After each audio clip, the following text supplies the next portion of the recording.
To Build a Fire by Jack London. Day had broken cold and gray, exceedingly cold and gray, when the man turned aside from the main Yukon trail and climbed the high earth bank, where a dim and little-traveled trail led eastward through the fat spruce timberland. It was a steep bank, and he paused for breath at the top, excusing the act to himself by looking at his watch. It was 9 o'clock. There was no sun, nor hint of sun, though there was not a cloud in the sky. It was a clear day, and yet there seemed an intangible pall over the face of things, a subtle gloom that made the day dark, and that was due to the absence of sun. This fact did not worry the man. He was used to the lack of sun. It had been days since he had seen the sun, and he knew that a few more days must pass before that cheerful orb, due south, would just peep above the skyline and dip immediately from view. The man flung a look back along the way he had come. The Yukon lay a mile wide and hidden under 3 feet of ice. On top of this ice there was as many feet of snow. It was all pure white, rolling in gentle undulations where the ice jams of the freeze-up had formed. North and south, as far as his eye could see, it was unbroken white, save for a dark hairline that curved and twisted from around the spruce-covered island to the south, and that curved and twisted away into the north, where it disappeared behind another spruce-covered island. This dark hairline was the trail, the main trail that led south 500 miles to the Chilkoot Pass, Daya, and the salt water, and that led north 70 miles to Dawson, and still on to the sea 1,000 miles to Nulato, and finally to St. Michael on Bering Sea, 1,000 miles and a half, 1,000 more. But all this, the mysterious, far-reaching hairline trail, the absence of sun from the sky, the tremendous cold, and the strangeness and weirdness of it all, made no impression on the man. It was not because he was long used to it. He was a newcomer to the land, a Chechako, and this was his first winter. The trouble with him was that he was without imagination. He was quick and alert in the things of life, but only in the things and not in the significances. 50 degrees below zero meant 80-odd degrees of frost. Such fact impressed him as being cold and uncomfortable, and that was all.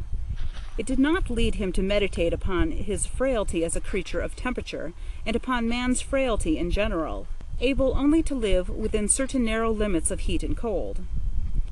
And from there on, it did not lead him to the conjectural field of immortality and man's place in the universe.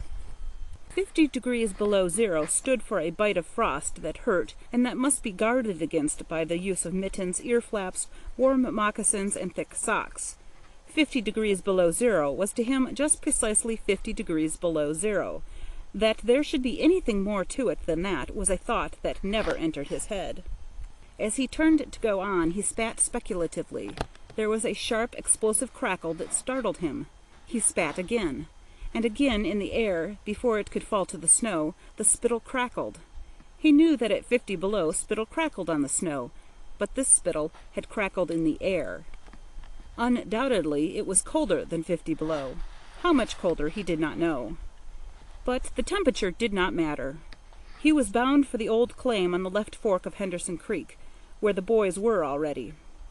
They had come over across the divide from the Indian Creek country, while he had come the roundabout way to take a look at the possibilities of getting out logs in the spring from the islands in the Yukon. He would be into camp by 6 o'clock, a bit after dark, it was true, but the boys would be there, a fire would be going, and a hot supper would be ready. As for lunch, he pressed his hand against the protruding bundle under his jacket. It was also under his shirt, wrapped up in a handkerchief and lying against the naked skin. It was the only way to keep the biscuits from freezing. He smiled agreeably to himself as he thought of those biscuits, each cut open and sopped in bacon grease, and each enclosing a generous slice of fried bacon. He plunged in among the big spruce trees. The trail was faint. A foot of snow had fallen since the last sled had passed over, and he was glad he was without a sled traveling light. In fact, he carried nothing but the lunch wrapped in the handkerchief. He was surprised, however, at the cold. It certainly was cold, he concluded, as he rubbed his numbed nose and cheekbones with his mittened hand. He was a warm, whiskered man, but the hair on his face did not protect the high cheekbones and the eager nose that thrust itself aggressively into the frosty air. At the man's heels trotted a dog, a big native husky, the proper wolf dog, gray-coated, and without any visible or temperamental difference from its brother, the wild wolf. The animal was depressed by the tremendous cold. It knew that it was no time for traveling. Its instinct told it a truer tale than was told to the man by the man's judgment. In reality, it was not merely colder than 50 below zero, it was colder than 60 below, than 70 below. It was 75 below zero. Since the freezing point is 32 above zero, it meant that 107 degrees of frost obtained. The dog did not know anything about thermometers. Possibly in its brain there was no sharp consciousness of a condition of a very cold, such as was in the man's brain. But the brute had its instinct. It experienced a vague but menacing apprehension that subdued it and made it slink along at the man's heels, and that made it question eagerly every unwanted movement of the man, as if expecting him to go into camp or seek shelter somewhere and build a fire. The dog had learned fire, and it wanted fire, or else to burrow under the snow and cuddle its warmth away from the air. The frozen moisture of its breathing had settled on its fur in a fine powder of frost, and especially where its jowls, muzzle, and eyelashes whitened by its crystalled breath. The man's red beard and mustache were likewise frosted, but more solidly, the deposit taking the form of ice and increasing with every warm, moist breath he exhaled. Also, the man was chewing tobacco, and the muzzle of ice held its lips so rigidly that he was unable to clear his chin when he expelled the juice. The result was that a crystal beard of the color and solidity of amber was increasing its length on his chin.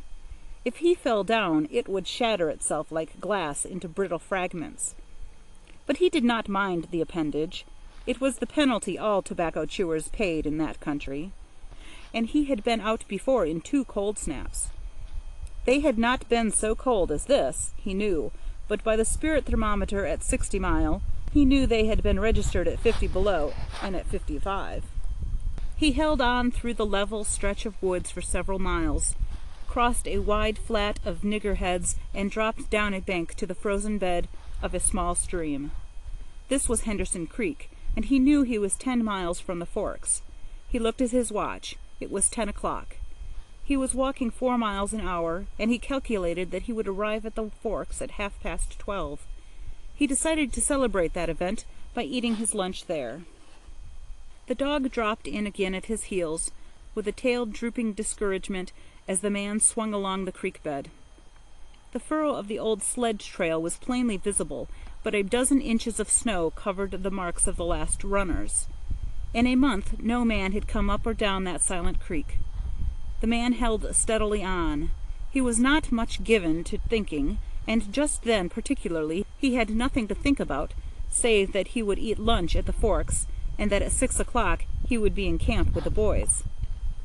There was nobody to talk to, and had there been, speech would have been impossible because of the ice muzzle on his mouth. So he continued monotonously to chew tobacco and to increase the length of his amber beard. Once in a while the thought reiterated itself that it was very cold, and that he had never experienced such cold.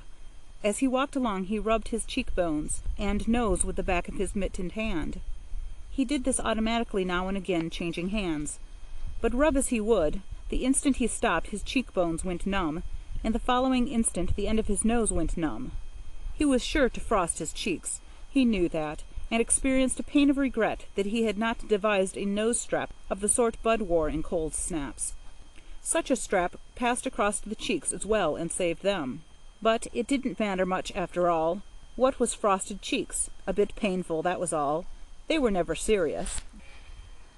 Empty as the man's mind was of thoughts, he was keenly observant, and he noticed the changes in the creek, the curves and bends and timber jams, and always he sharply noted where he placed his feet.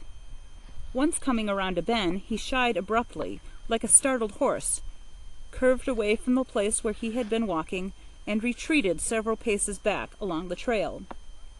The creek he knew was frozen clear to the bottom. No creek could contain water in that Arctic winter. But he knew also that there were springs that bubbled up from the hillsides and ran along under the snow on top of the ice of the creek. He knew that the coldest snaps never froze these springs, and he knew likewise their danger. They were traps. They hid pools of water under the snow that might be 3 inches deep, or 3 feet. Sometimes a skin of ice half an inch thick covered them, and in turn was covered by the snow.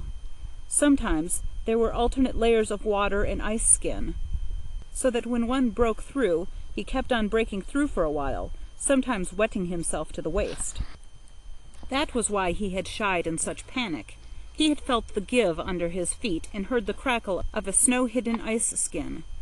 And to get his feet wet in such a temperature meant trouble and danger. At the very least it meant delay, for he would be forced to stop and build a fire, and under its protection to bare his feet while he dried his socks and moccasins. He stood and studied the creek bed and its banks, and decided that the flow of water came from the right. He reflected a while, rubbing his nose and cheeks, then skirted to the left, stepping gingerly and testing the footing for each step. Once clear of the danger, he took a fresh chew of tobacco and swung along at his 4-mile gait. In the course of the next 2 hours he came upon several traps.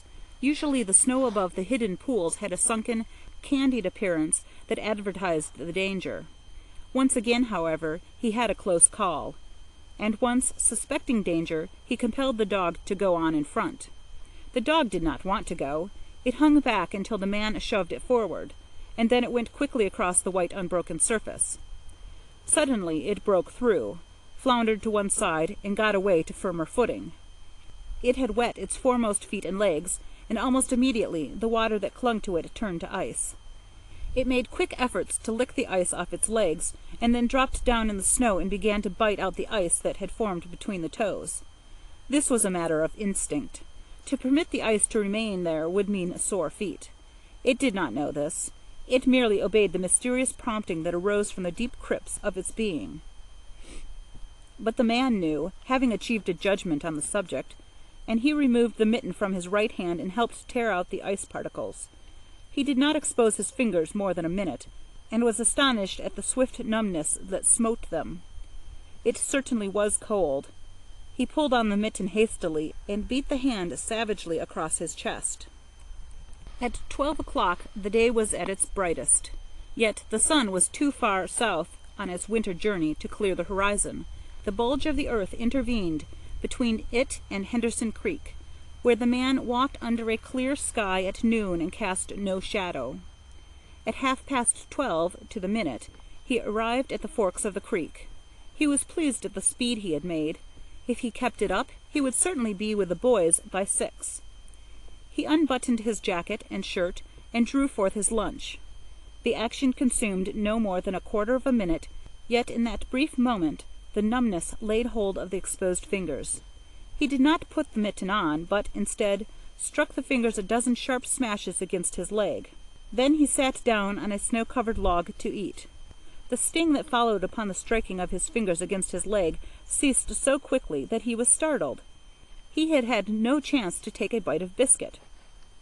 He struck the fingers repeatedly and returned them to the mitten, baring the other hand for the purpose of eating. He tried to take a mouthful, but the ice muzzle prevented. He had forgotten to build a fire and thaw out. He chuckled at his foolishness, and as he chuckled he noted the numbness creeping into the exposed fingers. Also, he noted that the stinging which had first come to his toes when he sat down was already passing away. He wondered whether the toes were warm or numbed. He moved them inside the moccasin and decided that they were numbed. He pulled the mitten on hurriedly and stood up. He was a bit frightened. He stamped up and down until the stinging returned into the feet. It certainly was cold, was his thought. That man from Sulphur Creek had spoken the truth when telling how cold it sometimes got in the country, and he had laughed at him at the time. That showed one must not be too sure of things. There was no mistake about it. It was cold. He strode up and down, stamping his feet and threshing his arms, until reassured by the returning warmth. Then he got out matches and proceeded to make a fire. From the undergrowth, where high water of the previous spring had lodged a supply of seasoned twigs, he got his firewood. Working carefully from a small beginning, he soon made a roaring fire, over which he thawed the ice from his face, and in the protection of which he ate his biscuits. For the moment, the cold of space was outwitted. The dog took satisfaction in the fire, stretching out close enough for warmth and far enough away to escape being singed. When the man had finished, he filled his pipe and took his comfortable time over a smoke. Then he pulled on his mittens, settled the ear-flaps of his cap firmly about his ears, and took the creek trail up the left fork. The dog was disappointed and yearned back toward the fire. This man did not know cold. Possibly all the generations of his ancestry had been ignorant of cold, of real cold, of cold 107 degrees below freezing point. But the dog knew, all its ancestry knew, and it had inherited the knowledge, and it knew that it was not good to walk abroad in such fearful cold. It was the time to lie snug in a hole in the snow and wait for a curtain of cloud to be drawn across the face of outer space whence this cold came. On the other hand, there was keen intimacy between the dog and the man. The one was the toil slave of the other, and the only caresses it had ever received were the caresses of the whiplash and of harsh and menacing throat sounds that threatened the whiplash. So the dog made no effort to communicate its apprehension to the man. It was not concerned in the welfare of the man. It was for its own sake that it yearned back toward the fire. But the man whistled, and spoke to it with the sound of whiplashes, and the dog swung in at the man's heels and followed after. The man took a chew of tobacco and proceeded to start a new amber beard. Also, his moist breath quickly powdered with white his mustache, eyebrows, and lashes. There did not seem to be so many springs on the left fork of the Henderson, and for half an hour the man saw no signs of any. And then it happened. At a place where there were no signs, where the soft, unbroken snow seemed to advertise solidity beneath, the man broke through. It was not deep. He wetted himself halfway to the knees before he floundered out to the firm crust. He was angry and cursed his luck aloud. He had hoped to get into camp with the boys at 6 o'clock, and this would delay him an hour, for he would have to build a fire and dry out his footgear. This was imperative at that low temperature. He knew that much, and he turned aside to the bank, which he climbed. On top, tangled in the underbrush about the trunks of several small spruce trees, was a high water deposit of dry firewood, sticks and twigs principally, but also larger portions of seasoned branches and fine, dry, last year's grasses. He threw down several large pieces on top of the snow. This served for a foundation, and prevented the young flame from drowning itself in the snow it otherwise would melt. The flame he got by touching a match to a small shred of birch bark that he took from his pocket. This burned even more readily than paper. Placing it on the foundation, he fed the young flame with wisps of dry grass and with the tiniest dry sticks. He worked slowly and carefully, keenly aware of his danger. Gradually, as the flame grew stronger, he increased the size of the twigs with which he fed it. He squatted in the snow, pulling the twigs out from their entanglement in the brush and feeding directly to the flame. He knew there must be no failure. When it is 70 below zero, a man must not fail in his first attempt to build a fire, that is, if his feet are wet. If his feet are dry and he fails, he can run along the trail for half a mile and restore his circulation. But the circulation of wet and freezing feet cannot be restored by running when it is 75 below. No matter how fast he runs, the wet feet will freeze the harder. All this the man knew. The old-timer on Sulphur Creek had told him about it the previous fall, and now he was appreciating the advice. Already all sensation had gone out of his feet. To build the fire, he had been forced to remove his mittens, and the fingers had quickly gone numb. His pace of 4 miles an hour had kept his heart beating blood to the surface of his body and to all the extremities. But the instant he stopped, the action of the pump eased down.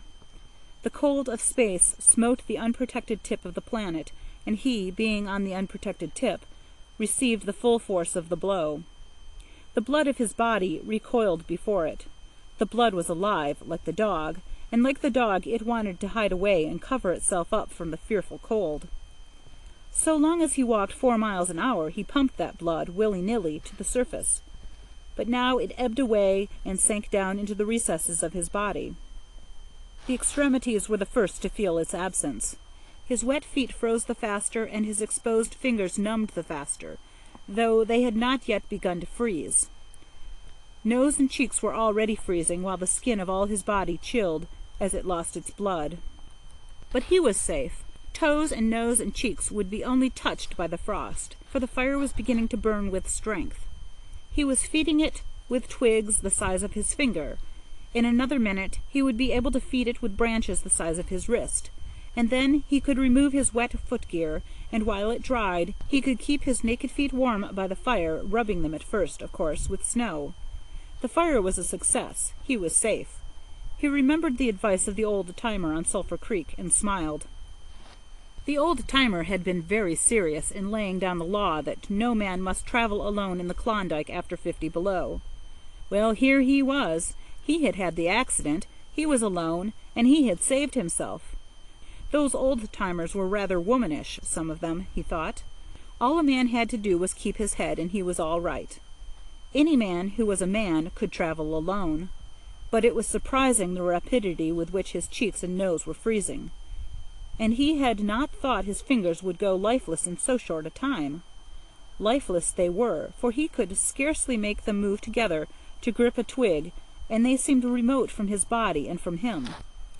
When he touched a twig, he had to look and see whether or not he had hold of it. The wires were pretty well down between him and his finger ends, all of which counted for little.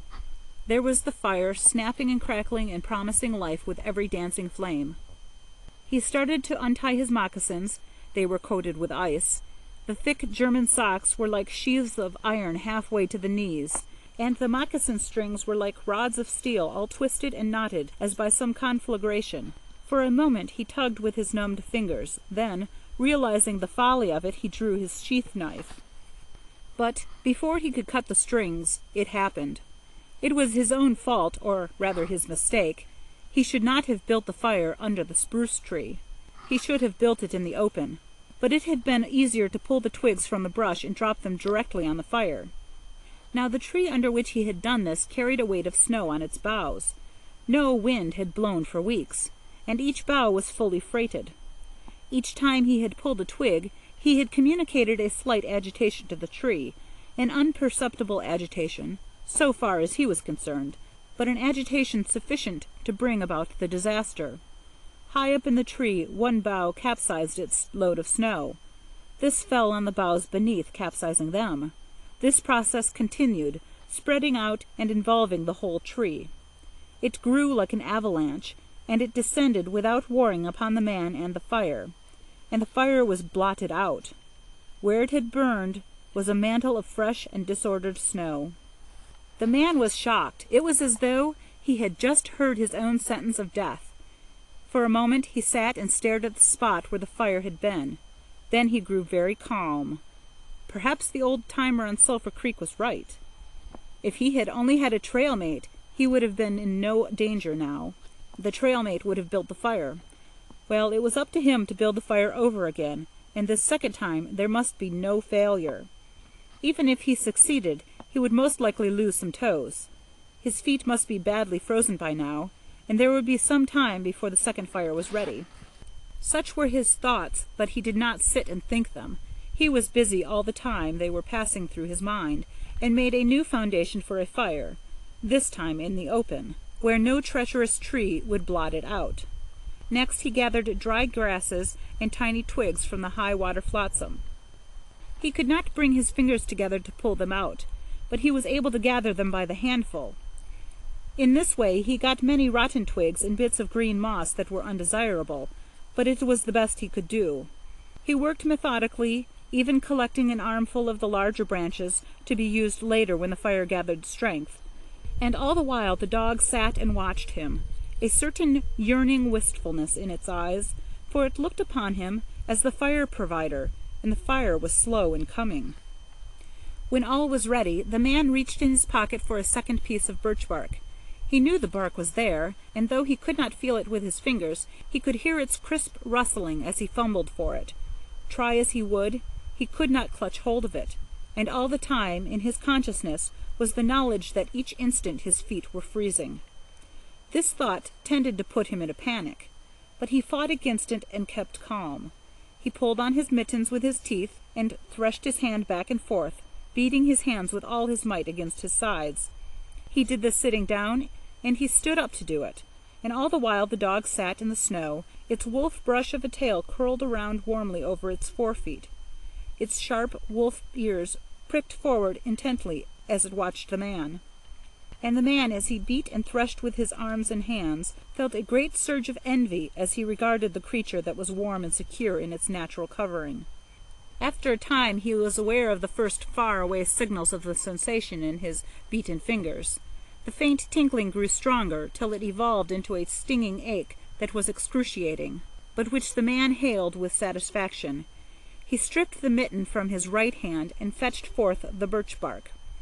The exposed fingers were quickly going numb again.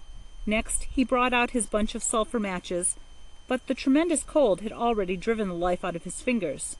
In his effort to separate one match from the others, the whole bunch fell in the snow. He tried to pick it out of the snow, but failed. The dead fingers could neither touch nor clutch. He was very careful. He drove the thought of his freezing feet and nose and cheeks out of his mind, devoting his whole soul to the matches. He watched, using the sense of vision in place of that of touch, and when he saw his fingers on each side the bunch, he closed them. That is, he willed to close them, for the wires were drawn, and the fingers did not obey. He pulled the mitten on the right hand, and beat it fiercely against his knee. Then, with both mittened hands, he scooped the bunch of matches, along with much snow, onto his lap. Yet he was no better off. After some manipulation he managed to get the bunch between the heels of his mittened hands. In this fashion he carried it to his mouth. The ice crackled and snapped when by a violent effort he opened his mouth. He drew the lower jaw in, curled the upper lip out of the way, and scraped the bunch with its upper teeth in order to separate a match. He succeeded in getting one, which he dropped on his lap. He was no better off. He could not pick it up. Then he devised a way. He picked it up in his teeth and scratched it on his leg. 20 times he scratched before he succeeded in lighting it. As it flamed he held it with his teeth to the birch bark. But the burning brimstone went up his nostrils and into his lungs, causing him to cough spasmodically. The match fell into the snow and went out. The old-timer on Sulphur Creek was right, he thought in the moment of controlled despair that ensued. After 50 below, a man should travel with a partner. He beat his hands, but failed in exciting any sensation. Suddenly he bared both hands, removing the mittens with his teeth. He caught the whole bunch between the heels of his hands. His arm muscles, not being frozen, enabled him to press the hand heels tightly against the matches. Then he scratched the bunch along his leg. It flared into flame, 70 sulphur matches at once. There was no wind to blow them out. He kept his head to one side to escape the strangling fumes, and held the blazing bunch to the birch bark. As he so held it, he became aware of sensation in his hand. His flesh was burning. He could smell it. Deep down below the surface he could feel it. The sensation developed into pain that grew acute. And still he endured it, holding the flame of the matches clumsily to the bark that would not light readily because his own burning hands were in the way, absorbing most of the flame. At last, when he could endure no more, he jerked his hands apart. The blazing matches fell sizzling into the snow, but the birch bark was alight. He began laying dry grasses and the tiniest twigs on the flame. He could not pick and choose, for he had to lift the fuel between the heels of his hands. Small pieces of rotten wood and green moss clung to the twigs, and he bit them off as well as he could with his teeth. He cherished the flame carefully and awkwardly. It meant life, and it must not perish. The withdrawal of blood from the surface of his body now made him begin to shiver, and he grew more awkward. A large piece of green moss fell squarely on the little fire. He tried to poke it out with his fingers, but his shivering frame made him poke too far, and he disrupted the nucleus of the little fire, the burning grasses and tiny twigs separating and scattering. He tried to poke them together again, but in spite of the tenseness of the effort, his shivering got away with him, and the twigs were hopelessly scattered. Each twig gushed a puff of smoke and went out. The fire provider had failed. As he looked apathetically about him, his eyes chanced on the dog, sitting across the ruins of the fire from him, in the snow, making restless, hunching movements, slightly lifting one forefoot and then the other, shifting its weight back and forth on them with wistful eagerness. The sight of the dog put a wild idea into his head. He remembered the tale of the man caught in a blizzard who killed a steer and crawled inside the carcass, and so was saved. He would kill the dog and bury his hands in the warm body until the numbness went out of them. Then he could build another fire. He spoke to the dog, calling it to him, but in his voice was a strange note of fear that frightened the animal, who had never known the man to speak in such way before. Something was the matter, and its suspicious nature sensed danger. It knew not what danger, but somewhere, somehow, in its brain arose an apprehension of the man. It flattened its ears down at the sound of the man's voice, and its restless, hunching movements and the lifting and shiftings of its forefeet became more pronounced, but it would not come to the man. He got on his hands and knees and crawled toward the dog. This unusual posture again excited suspicion, and the animal sidled mincingly away. The man sat up in the snow for a moment and struggled for calmness. Then he pulled on his mittens, by means of his teeth, and got upon his feet. He glanced down at first in order to assure himself that he was really standing up, for the absence of sensation in his feet left him unrelated to the earth. His erect position in itself started to drive the webs of suspicion from the dog's mind, and when he spoke peremptorily with the sound of whiplashes in his voice, the dog rendered its customary allegiance and came to him. As it came within reaching distance, the man lost his control. His arms flashed out to the dog, and he experienced genuine surprise when he discovered that his hands could not clutch, that there was neither bend nor feeling in the fingers. He had forgotten for the moment that they were frozen, and that they were freezing more and more. All this happened quickly, and before the animal could get away, he encircled its body with his arms. He sat down in the snow, and in this fashion held the dog, while it snarled and whined and struggled. But it was all he could do, hold its body encircled in his arms and sit there. He realized that he could not kill the dog. There was no way to do it. With his helpless hands he could neither draw nor hold his sheath knife, nor throttle the animal. He released it, and it plunged wildly away, with tail between its legs, and still snarling. It halted 40 feet away and surveyed him curiously, with ears sharply pricked forward. The man looked down at his hands in order to locate them, and found them hanging at the ends of his arms.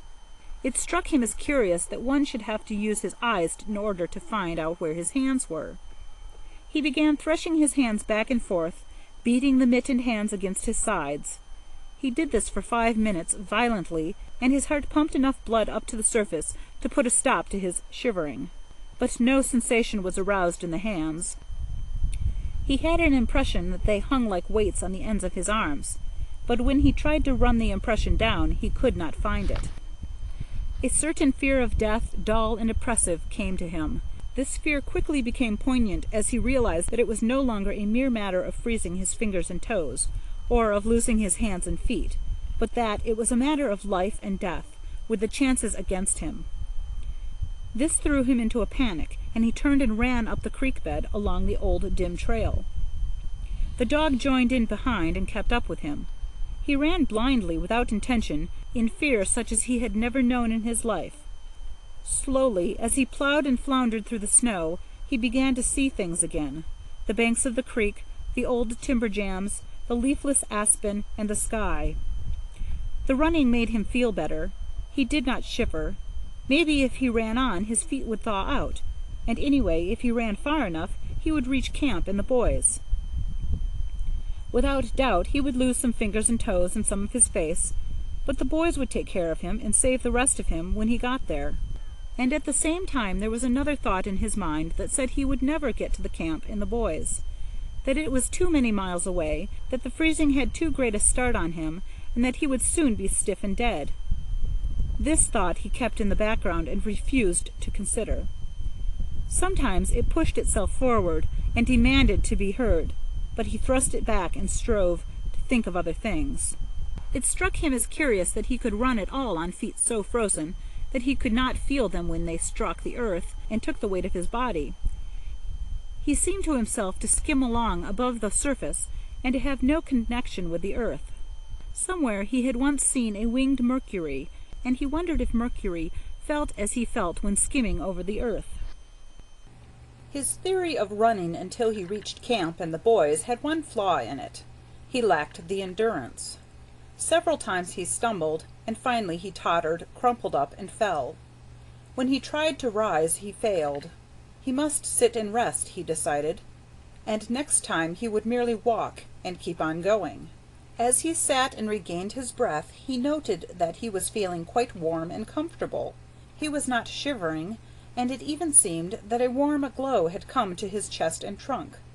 And yet, when he touched his nose or cheeks, there was no sensation. Running would not thaw them out, nor would it thaw out his hands and feet. Then the thought came to him that the frozen portions of his body must be extending. He tried to keep this thought down, to forget it, to think of something else. He was aware of the panicky feeling that it caused, and he was afraid of the panic. But the thought asserted itself and persisted, until it produced a vision of his body totally frozen. This was too much, and he made another wild run along the trail. Once he slowed down to a walk, but the thought of the freezing extending itself made him run again. And all the time the dog ran with him at his heels. When he fell down a second time, it curled its tail over its forefeet and sat in front of him, facing him curiously eager and intent. The warmth and security of the animal angered him, and he cursed it till it flattened down its ears appeasingly. This time the shivering came more quickly upon the man. He was losing in his battle with the frost. It was creeping into his body from all sides. The thought of it drove him on, but he ran no more than 100 feet, when he staggered and pitched headlong. It was his last panic. When he had recovered his breath and control, he sat up and entertained in his mind the conception of meeting death with dignity. However, the conception did not come to him in such terms. His idea of it was that he had been making a fool of himself, running around like a chicken with its head cut off. Such was the simile that occurred to him. Well, he was bound to freeze anyway, and he might as well take it decently. With this new-found peace of mind came the first glimmerings of drowsiness. A good idea, he thought, to sleep off to death. It was like taking an anesthetic. Freezing was not so bad as people thought. There were lots worse ways to die. He pictured the boys finding his body next day. Suddenly he found himself with them, coming along the trail and looking for himself. And still with them, he came around a turn in the trail and found himself lying in the snow. He did not belong with himself any more, for even then he was out of himself, standing with the boys and looking at himself in the snow. It certainly was cold, was his thought. When he got back to the States, he could tell the folks what real cold was. He drifted on from this to a vision of the old-timer on Sulphur Creek. He could see him quite clearly, warm and comfortable, and smoking a pipe. "You were right, old hoss, you were right," the man mumbled to the old-timer of Sulphur Creek. Then the man drowsed into what seemed to him the most comfortable and satisfying sleep he had ever known. The dog sat facing him and waiting. The brief day drew to a close in a long, slow twilight. There were no signs of a fire to be made, and besides, never in the dog's experience had it known a man to sit like that in the snow and make no fire. As the twilight drew on, its eager yearning for the fire mastered it, and with a long lifting and shifting of forefeet it whined softly, then flattened its ears down in anticipation of being chidden by the man. But the man remained silent. Later the dog whined loudly, and still later it crept close to the man and caught the scent of death. This made the animal bristle and back away. A little longer it delayed, howling under the stars that leaped and danced and shone brightly in the cold sky. Then it turned and trotted up the trail in the direction of the camp it knew, where were the other food providers and fire providers.